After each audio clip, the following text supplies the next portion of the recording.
Hi there, this is Lee. And once again, I'm speaking on the Dakota Access Pipeline.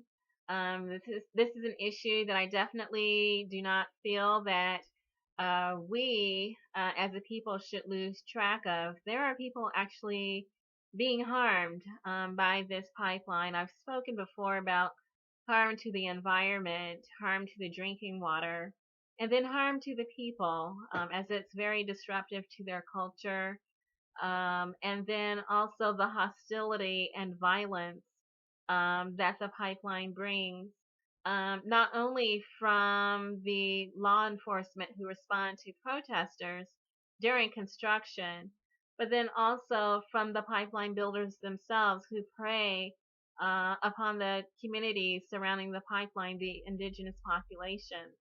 They call those places surrounding the pipeline man camps, and they're heavily populated by men with no real oversight, no connection to the community, no relationship, emotional relationship to the community.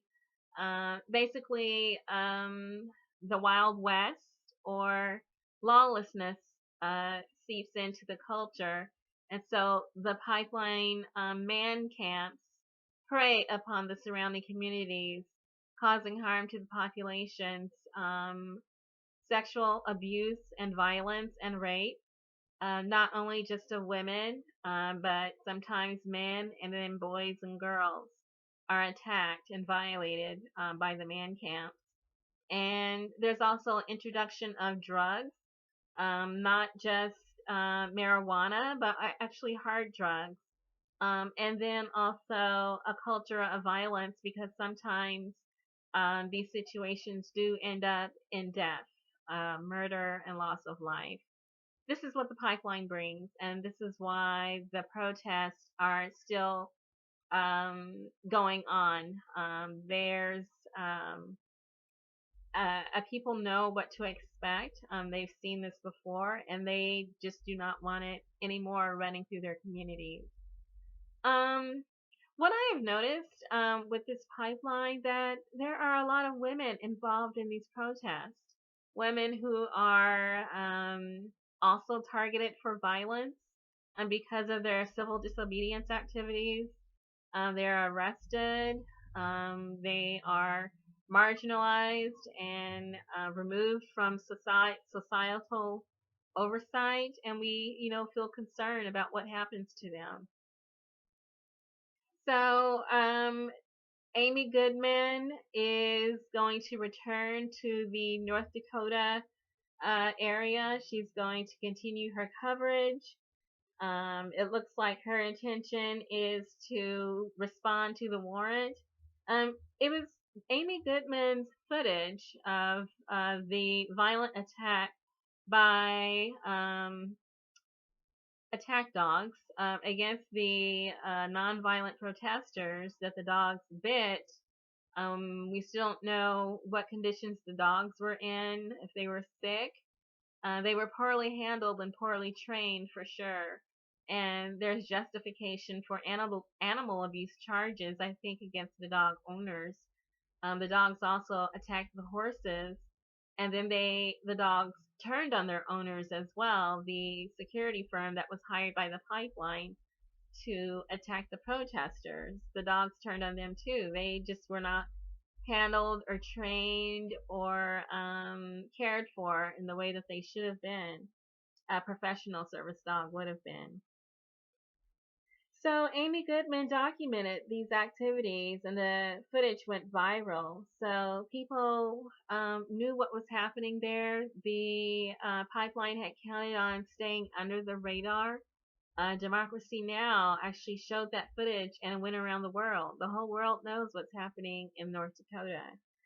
Despite efforts to downplay the story or for the law enforcement officials, particularly the sheriff's department, to try to steer the story into a false narrative of who was actually the aggressor, the footage spoke for itself, and people were horrified by what they saw.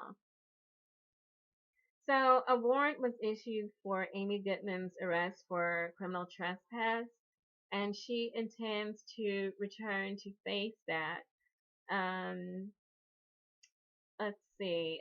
There's also been some amount of support for Amy Goodman from fellow journalists, basically talking about the freedom of freedom of the press, freedom of speech, the fact that Amy Goodman was there doing her job, and the public's right to know. So there's more information about that on Democracy Now! I'm also going to go to another story related to the pipeline. An award-winning filmmaker was also arrested documenting the pipeline protest. This is Daya Schlossberg. She's a producer. She's done a climate change documentary. And so she was arrested this past Tuesday in North Dakota for filming a protest action against the pipeline bringing the Canadian tar sands oil into the United States. And so the actual protest and action was carried out by Climate Direct Action, but Daya was not participating in the civil disobedience. She was filming, she was an observer, she was documenting it. And this is according to Reuters. The sheriff's office confirmed that Schlossberg was being held at the jail, but they declined to release any further information. And so they referred any requests for information to the state's attorney. So she's an award-winning filmmaker. How to Let Go of the World, which she produced, is the third film in the Oscar-nominated and Emmy-winning Gasland series. And so she's done work in the past. And there's a pattern here of the arrest of journalists, filmmakers, and others. An actress, Shailene Woodley, was also arrested at the pipeline, and that was documented on her Facebook page. And so it seems like not only is the law enforcement, the sheriff's department, making arrests of people involved with either observing the pipeline or participating in civil disobedience, but also they target the footage. The footage is the first thing that they go for. And I think they learned their lesson from Democracy Now! Of how that footage has gone viral. People have been filming up there and showing the world what's still happening.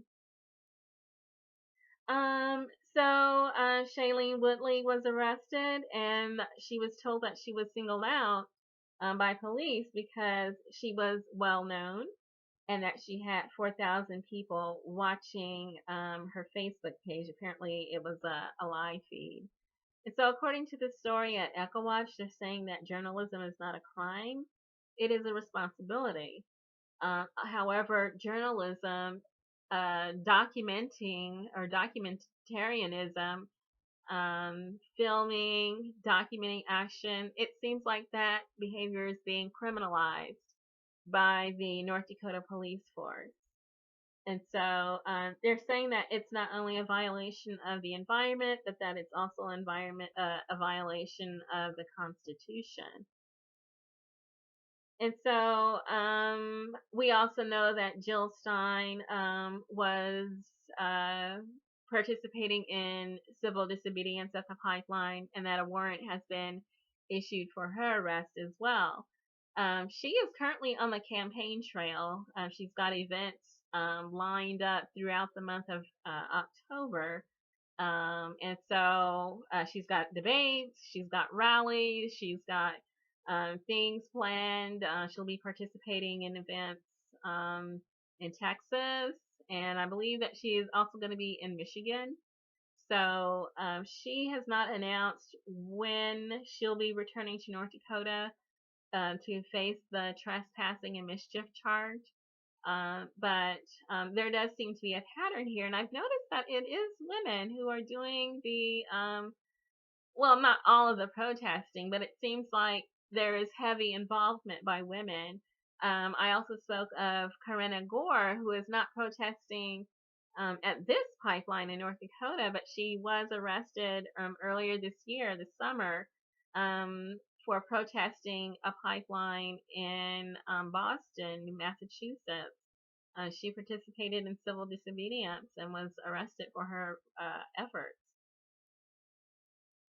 And so it's escalating. There are people who are trying to make examples. In North Dakota, the filmmaker Schlossberg, she was actually charged with 3 felonies for filming one of 5 coordinated acts of civil disobedience earlier this week. And so that was in North Dakota. She had also been filming in Minnesota, Montana, Washington State, and it was in North Dakota that she was arrested, and she's been charged with felonies. She was arrested along with the activists who are actually doing the civil disobedience and the actions, and her footage was confiscated. And so she was charged with a Class A felony and then 2 Class C felonies, which combined carry a 45-year maximum sentence. And so that's the level of state-sponsored oppression that's meeting the protesters in North Dakota. It's strange what's happening up there, but it doesn't seem like people are ready to back down. The protests are going to carry forward, it appears to me.